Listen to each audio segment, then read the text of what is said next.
Le Flash Info avec le centre de stockage de la Manche. Un mouvement de grève dans l'éducation nationale aujourd'hui contre le projet de réforme dans les collèges et lycées. L'intersyndicale qui dénonce entre autres les suppressions de postes à la rentrée prochaine, la refonte du bac ou encore les deuxièmes heures supplémentaires imposées au nom du pouvoir d'achat.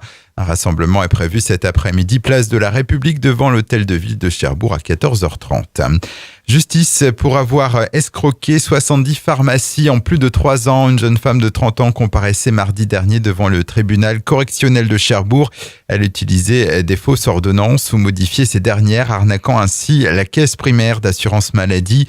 Elle écope de 6 mois de prison avec sursis et mise à l'épreuve pendant 18 mois. Elle devra aussi verser à l'ACPAM près de 2600 € et 500 € de frais de justice.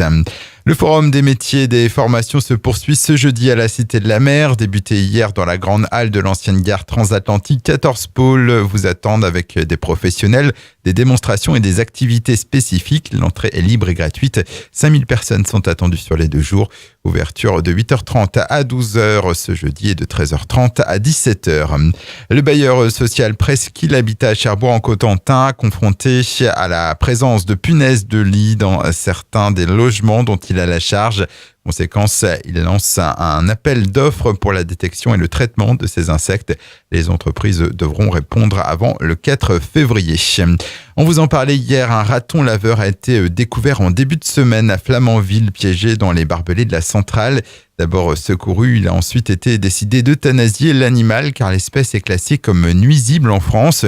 Une décision que condamne la Fondation 30 millions d'amis. Un courrier a d'ailleurs été envoyé à l'Office national de la chasse et de la faune sauvage.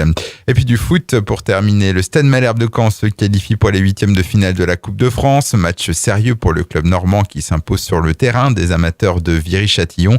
Le score est lourd, 6-0.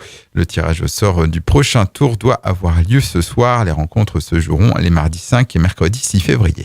Le Flash Info vous a été présenté par Landra, centre de stockage de la Manche à Digulville. Pour en savoir plus et visiter notre centre, 0810 120 172, coup d'un appel local.